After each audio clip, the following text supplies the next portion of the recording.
భువనగిరి జిల్లా తూప్రాన్పేటలో విషాదం నెలకొంది. బీసీ హాస్టల్ భవనం 4వ అంతస్తు పైనుంచి దూకి విద్యార్థిని ఆత్మహత్య చేసుకుంది. మృతి చెందిన విద్యార్థి సంధ్యగా గుర్తించారు. అయితే హాస్టల్లో ఉండటం ఇష్టం లేకనే సూసైడ్ చేసుకున్నట్టుగా తెలుస్తుంది. అయితే కేసు నమోదు చేసిన పోలీసులు విచారణ చేపడుతున్నారు.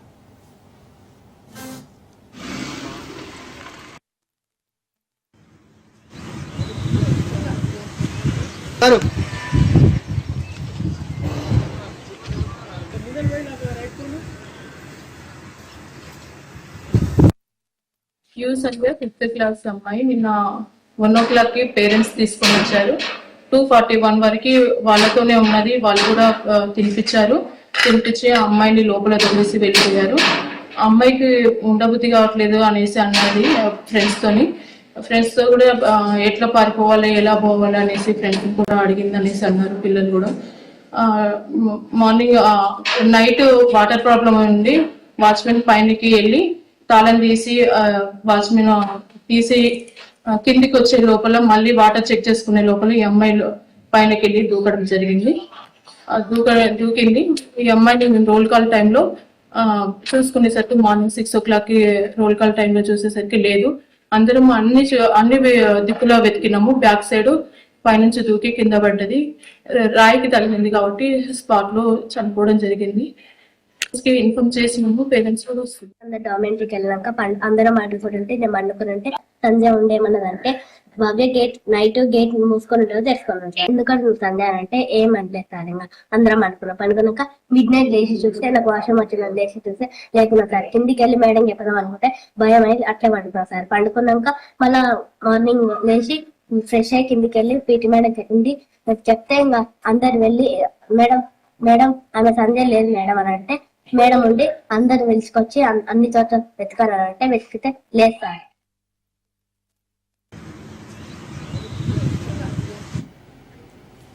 భువనగిరి జిల్లా తూప్రాన్పేటలో జరిగిన దీనికి సంబంధించి పూర్తి అప్డేట్స్ మా ప్రతినిధి పుల్లారావు అందిస్తారు. పుల్లారావు, అసలు సంధ్య సూసైడ్ చేసుకోవడానికి కారణం ఏంటి? అక్కడ హాస్టల్ అని తోటి విద్యార్థులు కానీ ఏమంటున్నారు? యాదాద్రి భువనగిరి జిల్లా మండలం ఉన్నటువంటి మహాత్మా జ్యోతిరావు పూలే బీసీ వెల్ఫేర్ హాస్టల్లో విషాద ఘటన చోటు చేసుకోవడం జరిగింది. 5వ తరగతి చదువుతున్నప్పుడు సంజ అనే విద్యార్థిని ఆత్మహత్య చేసుకుంది. అయితే ఈ సంజ విద్యార్థిని ఆత్మహత్య చేసుకునే ప్రధాన కారణము హాస్టల్లో చదువుకోవడం తనకి ఇష్టం లేదు, హాస్టల్లో ఉండడం ఇష్టం లేదని చెప్పేసి ఉద్దేశంలో ఉందని చెప్పేసి కూడా హాస్టల్ వార్డెన్ చెప్తున్న పరిస్థితి ఉంది.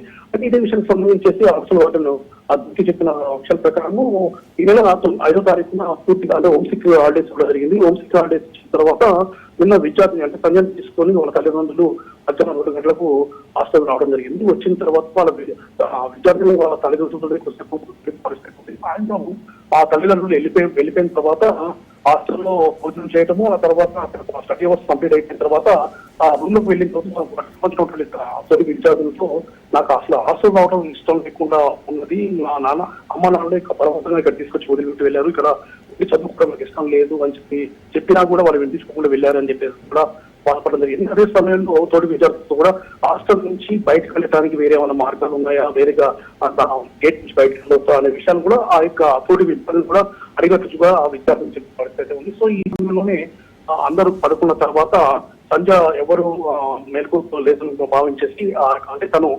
హాస్టల్ సంబంధించేసి 4వ అంతస్తు గదిలో ఉన్న పరిస్థితి ఉంది.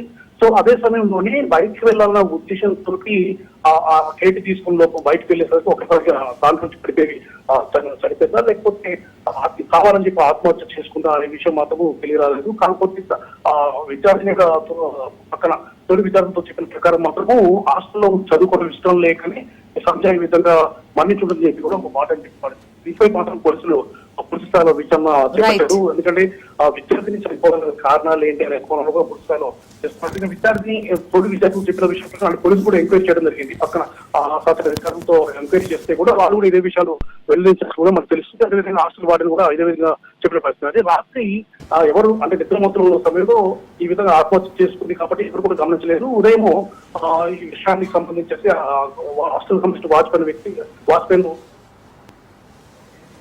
రైట్. Thank you Pullarao.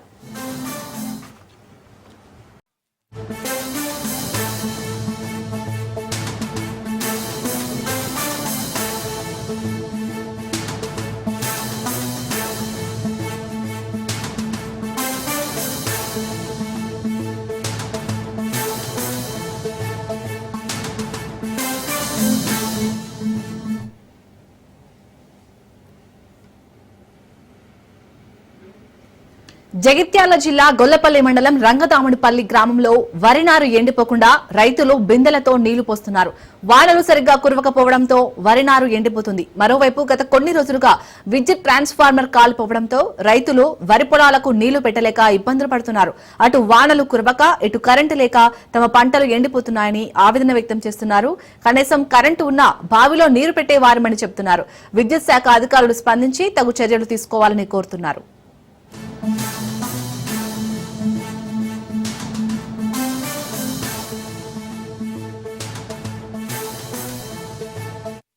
పదిహేను రోజులు అవుతున్నది. 4 రోజులు బిల్కులే నీళ్లు లేవు. బిందెలతో మోసుకుంటున్నాము. నీళ్లు ఉన్నాయి కానీ కరెంటు దిక్కు లేదు. కరెంటు గురించి మాకు ఏ దక్కుడు ఏ నాయకుడు ఎవరు కూడా మాకు సాయం చేస్తలేదు. మా పరిస్థితి ఏంది? నార్లు ఎండిపోతున్నాయి. ఇప్పుడు మాకు ఈ నార్లు ఎండిపోయినాక ఇప్పుడు ఈ మా పొట్ట దెబ్బ కొట్టే పవిత్రం అయిపోతున్నది. మాకు ఏ లోకం ఏ నరుడు కూడా మాకు ఏ నాయకుడు కూడా మాకు సాయం చెప్పలేరు. అంత ముందుకు జల్దిన మనకు ఏదైనా కానీ కరెంట్ మాకు వేసేటోళ్ళు ఇప్పుడు ఎవరు కూడా మాకు పట్టింపు మాకు చేస్తలేదు. రోజు 5 మనసులో 4 నీళ్లు పోసుకుంటున్నాము. నాకు తగ్గించుకుంటున్నాం. దయచేసి మాకు ఎమ్మెల్యే సార్ మాకు దయచేసి మాకు జల్దిన మాకు కరెంటు ట్రాన్స్ఫర్. రంగదాముడిపల్లిలో రైతుల అవస్థలకు సంబంధించి మరిన్ని డీటెయిల్స్ మా ప్రతినిధి రవీందర్ అందిస్తారు. రవీందర్, చాలని జగిత్యాల జిల్లా గుల్లపల్లి మండలం రంగదాములపల్లిలో గత కొన్ని రోజుల నుంచి కూడా రైతులు చాలా వరకు నీరు లేక అంటే నాటిన వరకు నీరు లేకపోవడంతో చాలా ఇబ్బందుల పాల్పడుతున్నారు. గత కొన్ని రోజుల నుంచి కూడా వర్షాలు కురియడం లేదు. ఒకవైపు వాళ్ళకు సంబంధించిన బోర్ ఉన్నది కానీ ఇప్పటి వరకు అక్కడ ట్రాన్స్ఫార్మర్ కాలిపోవడంతో అక్కడ కరెంటు సప్లై కూడా లేక రైతులు ఇబ్బందికి గురవుతున్న పరిస్థితి కనబడుతుంది. వాళ్ళు ఏమి చేయలేని దిక్కుతోయని పరిస్థితుల్లో అక్కడి నుంచి వెళ్ళి బిందెలతోటి నీళ్లు తీసుకువచ్చి ఎండిపోతాయో నార అని చెప్పి ఏమో అని బాధతోటి ఆ మహిళా రైతులు కూడా బిందెలతోటి నీళ్లు తీసుకువచ్చి ఆ నారుకు నీళ్లు పోస్తూ వాళ్ళు దాన్ని పెంచుకునే ప్రయత్నం చేస్తున్నారు. ఎందుకంటే ఆరగాలం శ్రమించి పండించిన పంట చేతికి వస్తుంది అనుకుంటే ఒకవైపు అకాల వర్షాలు లేవు. వర్షాలు లేకపోవడంతో అటు ఇబ్బంది పడుతున్నాం. ఇప్పటివరకు వర్షాలు రావాలి, వర్షాలు వస్తానన్నా ఇంత చేను తడుస్తుంది, పంట పండుతుంది అని అట్లా ఆశపడుతుంటే ఒకవైపు మరోవైపు ఇటు బోర్ ఉంది కానీ కరెంటు లేకపోవడంతో అంటే ఒకవైపు ఈ ట్రాన్స్ఫార్మర్ కాలిపోవడంతో కూడా అక్కడ కరెంటు సప్లై అంతా అయిపోయిన పరిస్థితి. గత 10 రోజుల నుంచి కూడా ఒకవైపు ఎలక్ట్రిక్ సంబంధించి అధికారులకు మొర పెట్టుకోవడం జరిగింది.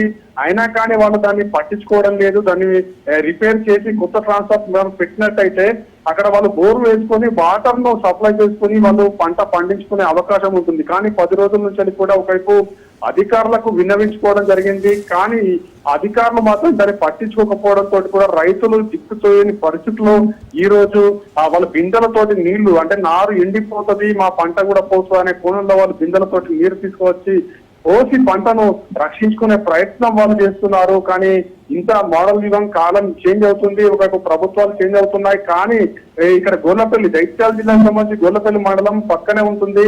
ఆ విలేజ్ కు గత 10 రోజుల నుంచి కూడా ఒకవైపు ట్రాన్స్ఫార్మర్ కాలిపోతున్నా కానీ ఒకవైపు అధికారులు పట్టించుకోవడం లేదు, రావడం లేదు. దాన్ని రిపేరు లేదా కంపల్సరీ ఏదైనా కొత్తది ట్రాన్స్ఫార్మర్ ఏదో వేసినట్టయితే కంపల్సరీ వాళ్ళకు బోర్లోకి వెళ్ళిన వాటర్ వచ్చి వాళ్ళు ఉపయోగించుకొని పంటను పండించుకునే అవకాశం ఉంటుంది. కానీ గత 10 రోజుల నుంచి కూడా అధికారులకు విన్నవించుకున్నా కానీ రాకపోవడంతో వాళ్ళు ఏం చేయాలో దిక్కుతోయని పరిస్థితిలో ఆ రైతులు ఆ బిందెలతోటి నీళ్లు తీసుకువెళ్లి అక్కడ పోసి పంటను రక్షించుకునే ప్రయత్నం చేస్తున్నారు. ఇప్పటి వరకైనా కానీ అధికారులు పట్టించుకొని కనీసం ఆ ట్రాన్స్ఫార్మర్ మంచి చేయించినా గానీ మేము పంటను పండించుకుంటాం, బోరు వేసుకొని వాటర్ పెట్టుకొని పండించుకుంటామని ఆ మహిళా రైతు వాపోతున్న పరిస్థితి అయితే అక్కడ స్పష్టంగా కనబడుతుందని చెప్పవచ్చు. ఇప్పటి వరకైనా కానీ ఒకవైపు విద్యుత్ శాఖ అధికారులు దాన్ని పట్టించుకొని ఆ ట్రాన్స్ఫార్మర్ రిపేర్ చేసినట్టయితే రైతులకు మేలు జరిగే అవకాశం ఉంటుంది. లేదంటే రైతులు ఎంతగానో తెచ్చి ఆ బిందెలతో నీళ్లు తెచ్చుకుని అక్కడ వాటర్ పోస్తారు. ఆ వాటర్ పోసినా కానీ అది ఎంతవరకు లోపలికి పోతే ఆ పంట ఎంతవరకు రక్షించుకునే అవకాశం ఉంటుంది. ఇవన్నీ వాళ్ళకి ఇబ్బందికరంగా ఉంది కాబట్టి రైతులు కూడా దిక్కుతోచని పరిస్థితిలో ఉన్నారు. ఆవేదన చెందుతున్న పరిస్థితులు అయితే దాంట్లో స్పష్టంగా కనబడుతుంది. మహిళా రైతులు ఆ బిందెలతో తీసుకొచ్చి నీళ్లు పోసి పంటను రక్షించుకునే ప్రయత్నం అయితే చేస్తున్న పరిస్థితులు కనబడుతున్నాయి. జైత్యాలకు సంబంధించిన ఎలక్ట్రీషియన్స్ ఒకవైపు ఆ విద్యుత్ శాఖ అధికారులు అంటే ఏఈ కావచ్చు దీనిపైన స్పందించి వెంటనే అక్కడ ట్రాన్స్ఫార్మర్ అమర్చినట్టయితే వాళ్ళకు రైతులకు బోర్లు వేసుకొని అంటే పవర్ ఉంటుంది కాబట్టి బోర్లు వేసుకొని ఆ వాటర్ తెప్పించుకొని వాళ్ళు కంపల్సరీ ఆ పంటలు పండించుకునే అవకాశం ఉంటుంది. లేదంటే కంపల్సరీ రైతులు దిగాలు చెందే అవకాశం ఉంటుంది. 3 నెలలు 4 నెలల కాలం పంట పండించుకొని ఇంటికి రైతులకు వడ్లొస్తే దాన్ని తినేమే బతకాలి, కానీ పంటన లేకపోతే మేము ఏం చేయాలనే కోణంలో రైతులకు దిగాలు తీసుకున్న పరిస్థితి అయితే స్పష్టంగా కనబడుతుందని చెప్పవచ్చు. శాలిని, రవీందర్, మరి అక్కడ రైతుల సమస్యలను ఎందుకు అక్కడ అధికారులు పట్టినట్టు వ్యవహరిస్తున్నారు? అంటే వీరు అధికారుల దృష్టికి తీసుకెళ్లినా వారి దగ్గర నుంచి ఎలాంటి సమాధానం అందుతుంది? అక్కడ రైతులు ఏమంటున్నారు? గత 10 రోజుల నుంచి కూడా ఒకవైపు ట్రాన్స్ఫార్మర్ కాలిపోయింది, అధికారుల దృష్టికి తీసుకెళ్తున్నాం, ఏఈ దగ్గరికి పోయినాం, కానీ ఆ అధికారులు మాత్రం కింద అధికారులు వస్తున్నారు అని రోజువారీగా చెప్తున్నారు, కానీ ఎవరు వచ్చి పట్టించుకున్న పాపాన పోలేరు. అక్కడ కనీసం ట్రాన్స్ఫార్మర్ ను అరేంజ్ చేసినట్టయితే కనీసం మేమైనా కానీ వేరే వాళ్ళతో పెట్టించుకునే అవకాశం ఉంటుంది, కానీ వాళ్ళు ట్రాన్స్ఫార్మర్ ను కూడా అరేంజ్ చేస్తలేరు. అక్కడ పవర్ లేకపోవడంతో కూడా బోర్ల నుంచి వాటర్ రావు కాబట్టి మేము ఎంతో ఇబ్బందికరంగా మారుతుంది. అధికారుల దృష్టికి తీసుకువెళ్తున్నాం, కానీ వాళ్ళు పట్టించుకునే పరిస్థితి కనబడుతుంది. కింది స్థాయి అధికారులు కూడా దానిపైన ఒక కార్యాచరణ తీసుకుంటలేరు. దాన్ని కనీసం తీసుకువచ్చి ఇక్కడ పెట్టినట్టయితే కంపల్సరీ అది పవర్ సప్లై అయితే అవుతుంది, కానీ దాన్ని ఎటువంటి చర్యలకు పూనుకుంటలేరు. 10 రోజుల నుంచి చూసి విసిగిపోయి ఏం చేయలేని పరిస్థితిలో రైతులు మాత్రం ఆ బిందెలతోటి అంటే మహిళా రైతులు బిందెలతో నీళ్లు తీసుకువెళ్లి ఆ పంటకు నీరు పోతారు, కానీ అది ఎంతవరకు పోతుంది, ఎంతవరకు ఉంటుంది వాళ్ళ అనేది వాళ్ళు ఎంతో ఇబ్బందికరంగా మారుతున్న పరిస్థితి అయితే అక్కడ కనబడుతుంది. Shalini, right, thank you.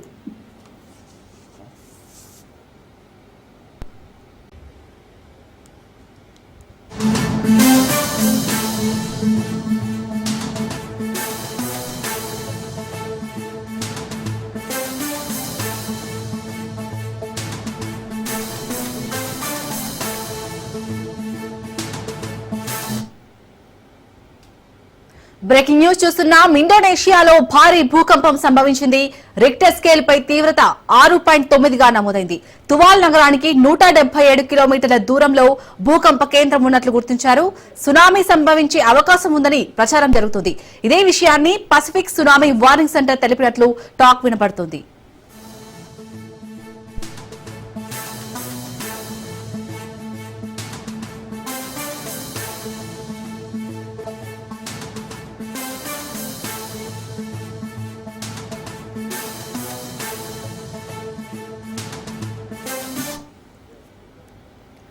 ఇండోనేషియాలో భారీ భూకంపం సంభవించింది.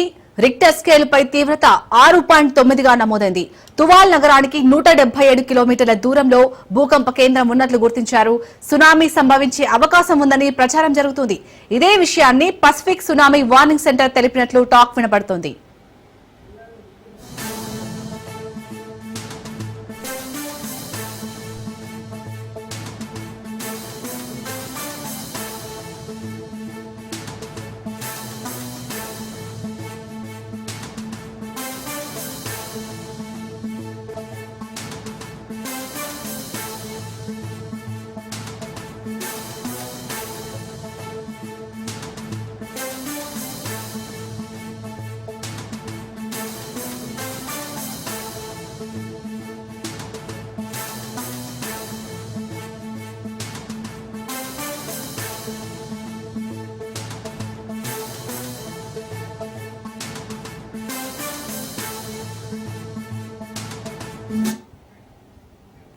ఇండోనేషియాలోని భారీ భూకంపానికి సంబంధించి మరిన్ని డీటెయిల్స్ మా ప్రతినిధి పవన్ అందిస్తారు. పవన్, ఈ భూకంపం దాటికి ఇండోనేషియాలో ఎంతవరకు ప్రాణ నష్టం, ఆస్తి నష్టం వాటిల్లింది?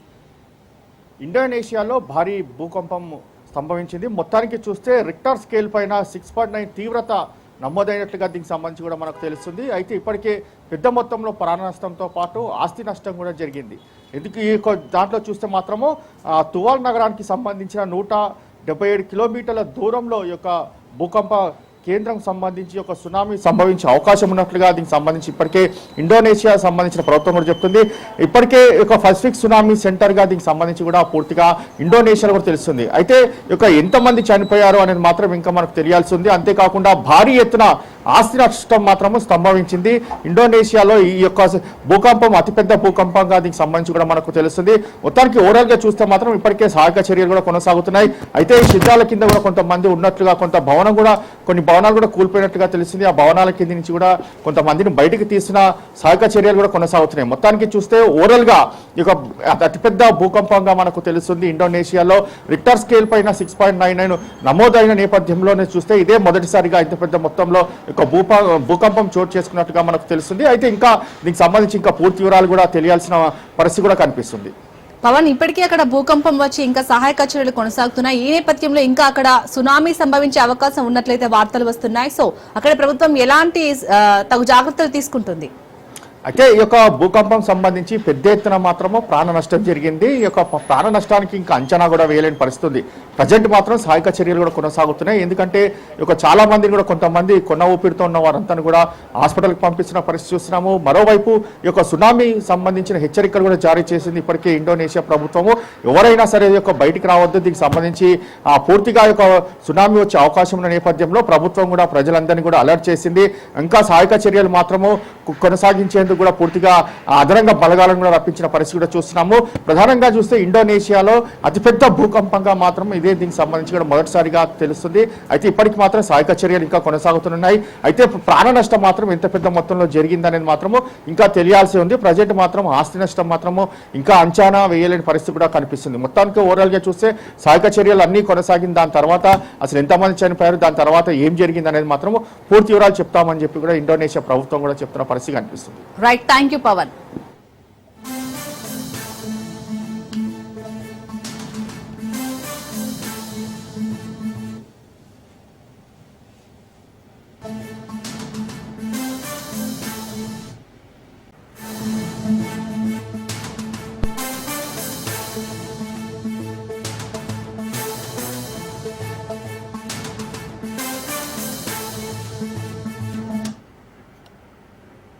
నల్గొండ జిల్లా దేవరకొండ మండలం ముదిగొండ ఆశ్రమ గిరిజన బాలికల పాఠశాలలో ఫుడ్ పాయిజన్ కలకలం రేపింది. అల్పాహారం కలుషితం కావడంతో 12 మంది విద్యార్థులు అస్వస్థతకు గురయ్యారు. దీంతో వెంటనే దేవరకొండ ప్రభుత్వ ఆసుపత్రికి విద్యార్థులను తరలించారు. ఎలాంటి ప్రమాదం లేదని వైద్యులు తెలిపారు. పేరు వలమల ఆంజనేయులు, ఏఐఎస్ఎఫ్ నల్గొండ జిల్లా అధ్యక్షులు. ఈరోజు దేవరకొండ మండలంలోని ముదిగొండ దగ్గర ఉన్నటువంటి ఆశ్రమ పాఠశాల గురుకుల పాఠశాలలో దాదాపు 20-25 మంది కలుషిత ఆహారం వలన ఇవాళ ఫుడ్ పాయిజన్ అయ్యి గవర్నమెంట్ హాస్పిటల్లో ఇవాళ చికిత్స పొందా ఉన్నారు. ఇవాళ ప్రధానంగా అక్కడ కలుషిత ఆహారం రాత్రి వండిన చికెన్ వలన ఇవాళ మోషన్స్ అయిన ఇక్కడ ఉన్న విద్యార్థులు కూడా చెప్పడం జరిగింది. ఇవాళ అక్కడ ఉన్నటువంటి ఇన్ఛార్జ్గా ఉన్నటువంటి హెచ్డబ్ల్యూ కావచ్చు, ఎవరు వాళ్ళు ఇవాళ లీవ్లో ఉండి ఆయన అనారోగ్య సమస్యలో ఉండి లేకపోవడంతో అక్కడ సరైన ఇన్ఛార్జ్ ఉన్నవారు కూడా సరైన శ్రద్ధ చూపడం వల్ల ఇవాళ ఈ ఫుడ్ పాయిజన్ అనేది కూడా కావడం జరిగింది. దాదాపు 2 సంవత్సరాల నుంచి అనారోగ్య సమస్యలు ఉన్నాయి. అక్కడ ఆయన వార్డెన్ కూడా అక్కడ ఉండట్లేరు. ఇవాళ వేరే వారిని పెట్టాలని చెప్పేసి గతంలో కూడా విద్యార్థి సంఘాలు కూడా ఇవాళ టీటీడీ వారికి అందరికీ వినతులు ఇచ్చినప్పటికీ కూడా స్పందించకుండా అట్లే నిర్లక్ష్యం చేస్తూ ఉన్నారు. ఇవాళ దాటిపైన సరైనటువంటి పర్యవేక్షణ లేకపోవడంతో ఈ యొక్క ఫుడ్ పాయిజన్ కూడా జరిగింది. ఇవాళ మరి ఇంకొకటి ఏంటంటే ఇవాళ రాత్రి చికెన్ పెట్టారంటున్నారు. ఆ చికెన్ అనేది కూడా ఇవాళ ఎక్కడి నుంచి చేస్తూ ఉన్నారు, కుళ్ళిపోయిన చికెన్, ఖరాబ్ అయిన చికెన్ ఉండడం వల్లనే ఇవాళ ఈ ఫుడ్ పాయిజన్ కారణం అని చెప్పి కూడా మేము ఆరోపిస్తూ ఉన్నాం.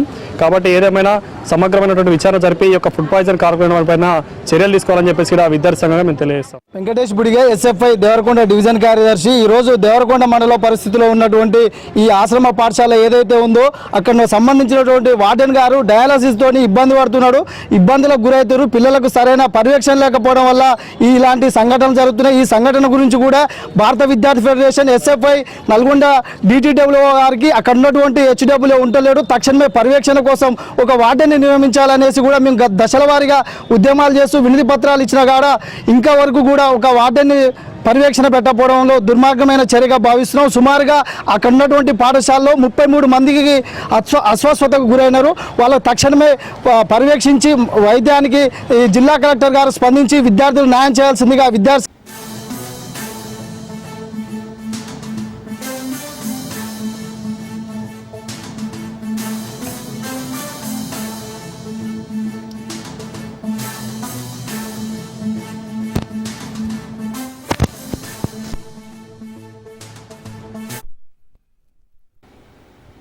హైదరాబాద్ లోని తెలంగాణ రాష్ట్ర మహిళా కమిషన్ వద్దకు జాగృతి మహిళలు భారీగా చేరుకున్నారు. మల్లన్న వ్యాఖ్యల నేపథ్యంలో మహిళా కమిషన్ కు ఫిర్యాదు చేసేందుకు జాగృతి శ్రేణులు చేరుకున్నారు. ఈ క్రమంలో ఎమ్మెల్సీ కవిత కోసం ఎదురు చూస్తున్నారు. అయితే అనేక మంది మహిళలు రావడంతో సెక్యూరిటీ బయటే అడ్డుకుంది. ఇంతమందికి ఎంట్రీ లేదని సెక్యూరిటీ సిబ్బంది మహిళలకు సూచించింది. దీంతో మహిళా కమిషన్ వద్దకు మహిళలనే రానివ్వరా అంటూ జాగృతి శ్రేణులు ఆగ్రహం వ్యక్తం చేస్తున్నారు.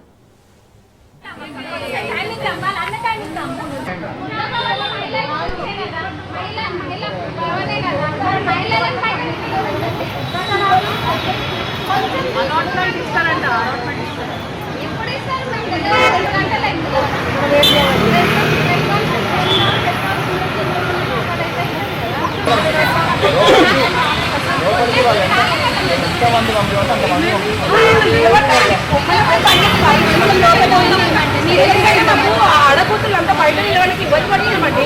షుగర్ ఉన్నారు, బీపీ ఉన్నారు, థైరాయిడ్ నిలబడతారండి బయట. స్మిత గౌడ్ అండి. నేను సికింద్రాబాద్ కాన్స్టిట్యున్సీ నుంచి వచ్చినాము. ఇక్కడ వచ్చిన ప్రతి ఒక్క మహిళలను కూడా ఈ రోజు కమిషన్ ఆఫీస్కి వచ్చింది. ఎందుకంటే తీన్మార్ మల్లన్న చేసిన వ్యాఖ్యలకి మేము ఖండిస్తూ ఈ రోజు ఇక్కడ కంప్లైంట్ చేయడానికి వచ్చినాము. మేము పొద్దున 10 గంటల అయింది వచ్చి, ఇప్పుడు 12 అవుతుంది. కానీ మేడం ఇంతవరకు కూడా మాకు రెస్పాన్స్ లేదు. మమ్మల్ని లోపల కూడా కాలు పెట్టనిస్తలేరు. ఇంత ఎండలో కూడా ఇంతమంది మహిళలను నిలబడ్డాము. కనీసం మేము కర్టెసీ కూడా లేదు. ఇంతమంది ఆడవాళ్ళు వచ్చినారు కదా, సరే కనీసం లోపలికన్నా పిలవండి అనే మాట కూడా వస్తలేదు. లోపలికి పోనిస్తలేరు. ఇది ఎంతగానో న్యాయం అన్నది మాకు అర్థం అవ్వట్లేదు. ఆయన ఒక ఆడబిడ్డని అంత పెద్ద మాట అన్నప్పుడు ఆమె కూడా ఒక ఆడమనే కదా, కమిషన్ మేడం కూడా ఒక ఆడమనే కదా, ఆమె కూడా వర్తిస్తుంది కదా ఈ మాట అన్నందుకు. ప్రతి ఒక్కరికి ఇంత మొత్తం దేశం మొత్తం ఎంతమంది ఆడపడుచులు ఉన్నారో అందరికి వర్తించే మాట అన్నాడు తీన్మార్ మల్లన్న. ఆ మాట ఎందుకు అన్నాడు, దేని గురించి అనాల్సి వచ్చింది? అక్క మా బీసీల గురించి కొట్లాడడం ఏమన్నా అన్యాయమా? కాదు కదా. బీసీల గురించి ఇప్పుడు కాదు, ఎప్పటి నుంచో పోరాటం చేస్తుంది. 42% వచ్చింది. మరి ఇంతకు ముందు ఎందుకు రాలేదు? ఇంతలో కవితను ఎందుకు ధర్నా చేస్తున్నావు? బీసీల గురించి నీకేం అవసరం అని ఎందుకు అడగలేదు అప్పుడు? ఇప్పుడు నువ్వు ఎందుకంటున్నావు అంటే అక్కడ ఢిల్లీకి పోయి శాంక్షన్ అయ్యి వచ్చిన తర్వాత ఒక ఆడపిల్ల అయి ఉండి మా అందరు ఆడబిడ్డల గురించి కొట్లాడితే దానికి పండగ చేసుకుంటే తప్పే ఉంది. పిల్లలని జైలుకి పంపించాల్సిందే. అప్పుడు వెళ్ళేంత వరకు కూడా కంప్లైంట్ యాక్సెప్ట్ చేసి ఆయన జైలుకి పంపించే వరకు కూడా మేము ఇక్కడ నుంచి ఆడపిల్లలం ఎవరం కదలేదు, లేదు కదల బోము కూడా. ఎంతవరకు అయితే అంతవరకు మేము తెగించడానికి రెడీగా ఉన్నామని వెనక్కి తిరిగి చూసుకోలేదు. ఇవాళ తెలంగాణ మహిళలంతా తిరగబడితే మల్లన్న ఎక్కడ ఉంటాడో మల్లన్నకే అర్థం కావాలి. ఇవాళ ఏ మాట మాట్లాడినావు? మంచితనంగా వచ్చి కవితకు సారి చెప్తేనే సరిపోయా. నీవు ఒక ఎమ్మెల్సీ, ఆమె ఒక ఎమ్మెల్సీ, మాట్లాడే తరీక మంచిది కాదు. నీవేదో మైకు పట్టుకొని ఒక ఛానల్ పెట్టుకొని నీ ఇష్టం వచ్చినట్టు మాట్లాడితే కాదు మల్లన్న. మంచితనంగా మహిళలకు యావత్తు తెలంగాణ ప్రజలకంతా లేడీస్కు సారీ చెప్పాలి. నీవు సారీ చెప్పేదాకా ఈ మహిళలు ఇట్లే తిరగబడతారు, మంచిది కాదు. కవితక్కని అన్నా నేను ఇంట్లో వండుకున్నా అనేది కాదు. ప్రజలంతా మహిళలకు ఇవాళ ఆవేశం ఉంది. ఇవాళ నిన్ననే మాట్లాడింది, ఇవాళ మహిళలు తక్కువ కానొస్తున్నారు అనుకుంటున్నాం. కానీ ఏడబెట్టే మహిళలు ఆడ ఉద్యమం చేస్తారు. ఇప్పుడు మహిళల కోసం నువ్వు తక్కువ చేయకు. నీ అమ్మ మహిళనే, నీ పిల్ల మహిళనే, నీ బిడ్డల మహిళలే. మహిళల గురించి మాట్లాడేటప్పుడు అర్థం చేసుకోవాలి. ఎప్పుడే కానీ ఒక్కరిని అనేటప్పుడు నువ్వు వెనక్కి తిరిగి చూసుకోవాలి. నువ్వు ఏ స్థాయి నుంచి ఏ స్థాయికి మాట్లాడినావో అర్థం చేసుకుంటే నీకే మంచిది. జై తెలంగాణ. ఈరోజు తెలంగాణ జాగృతి మహిళలము మరియు తెలంగాణ ఆడబిడ్డలందరం కలిసి తెలంగాణ ఉమెన్ కమిషన్ ఆఫీసర్కి ఫిర్యాదు చేయడానికి వచ్చినాం. ఎందుకంటే తీన్మార్ మల్లన్న ఏదైతే కవితక్క గారి మీద అనుచిత వ్యాఖ్యలు అంటే మహిళా లోకం కనీసం ఉచ్చరించలేని పదాలు ఏవైతే ఉపయోగించి తెలంగాణ ఆడబిడ్డలందరి ఆత్మ గౌరవాన్ని దెబ్బతీసే విధంగా ఏదైతే మాట్లాడిండ్రో ఈ రోజు దాని మీద ఉమెన్ కమిషన్ ఆఫీసర్ కి ఖచ్చితంగా కంప్లైంట్ ఇచ్చి ఆయన మీద యాక్షన్ తీసుకొని చర్యలు తీసుకోవాలి అని చెప్పి కోరడానికి వచ్చింది. ఈ రోజు ఎంత దారుణంగా అంటే రాజకీయాలలో ఒక పరిమితి ఉంటుంది. ఎవరినైనా కూడా ఇష్యూ బేస్డ్ గా విమర్శించవచ్చు. కవితక్క గారు ఎప్పుడూ కూడా మాకు 1కి 2 సార్లు చెప్పేది ఏంటంటే ఎప్పుడు కూడా పర్సనల్ అటాక్ చేయొద్దు, పర్సనల్ విషయాలలోకి పోవద్దు, ఇష్యూ బేస్డ్ మీదనే మాట్లాడాలి అని చెప్పేసి మా వ్యవస్థాపక అధ్యక్షురాలు మాకు అది నేర్పించింది. మేము ఎప్పుడూ కూడా ఎక్కడ కూడా పర్సనల్ అటాక్స్ అనేది చేయలేదు. కవితక్క గారు ఏ రోజు కూడా తీన్మార్ మల్లన్న పేరు కూడా వాడలేదు. కానీ ఈ రోజు వాడు మాట్లాడిన మాటలు ఏవైతున్నాయో తెలంగాణ ఆడబిడ్డలందరినీ కూడా కంటతడి పెట్టించే విధంగా. ఎందుకంటే ఒక ఆడబిడ్డ గడప దాటి బయటికి వెళ్ళి రాజకీయాలలో ఉన్నతమైన పదవులలో ఉండాలి అంటే కేసీఆర్ గారు 10 సంవత్సరాలు ముఖ్యమంత్రిగా ఉన్న కేసీఆర్ గారి కూతురికే ఈ రోజు ఇంత అవమానం జరిగితే సాధారణ మహిళలము మా పరిస్థితి ఏంటిది అనేది ఈ రోజు మా ఇంట్లో క్వశ్చన్ మార్క్ కదా. ఈ రోజు మేము తీర్మార్ మల్లాలని డిమాండ్ చేస్తున్నాం. ఖచ్చితంగా నువ్వు బేషరతుగా కవితక్క గారికి క్షమాపణ చెప్పాలి. చెప్పే వరకు ఊరుకోము. హైదరాబాద్ లోని తెలంగాణ రాష్ట్ర మహిళా కమిషన్ వద్దకైతే ఇటు జాగృతి మహిళలు భారీగా చేరుకున్నట్టుగా తెలుస్తుంది. దీనికి సంబంధించి మరిన్ని డీటెయిల్స్ మా ప్రతినిధి సైదులు అందిస్తారు. సైదులు, ప్రస్తుతం అక్కడ తెలంగాణ రాష్ట్ర మహిళా కమిషన్ వద్ద పరిస్థితి ఏ విధంగా ఉంది?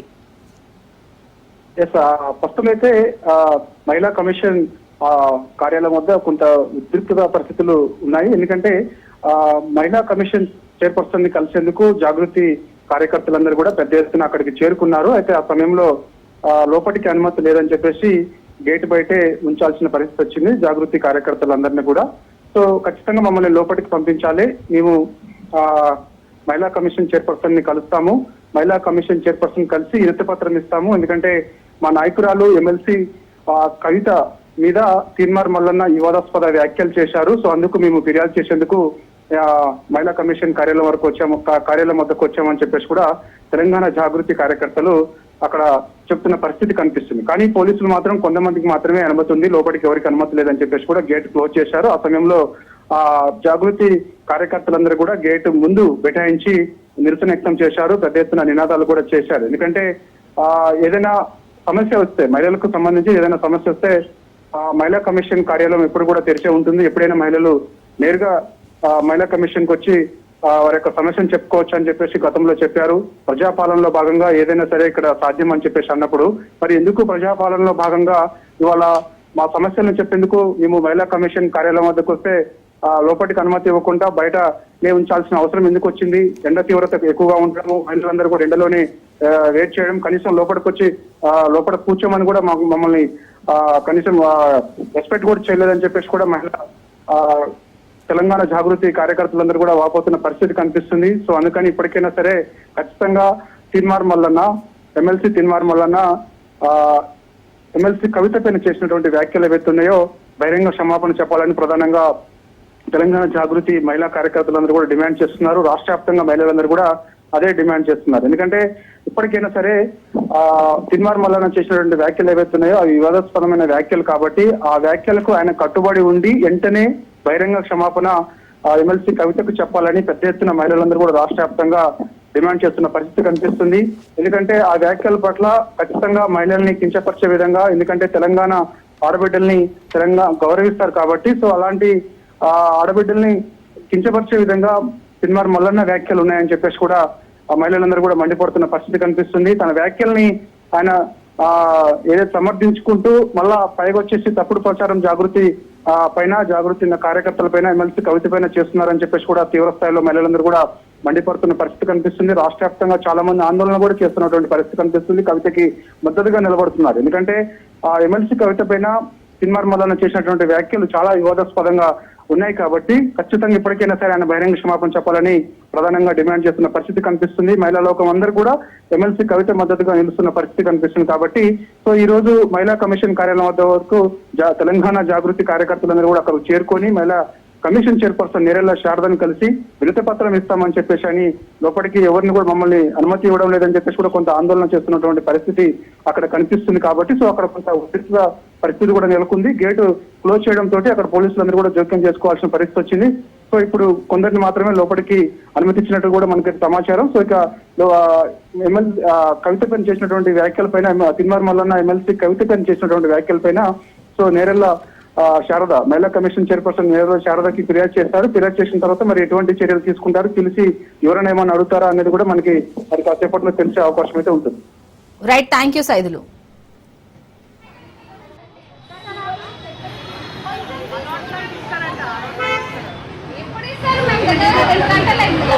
రెండు గంటలు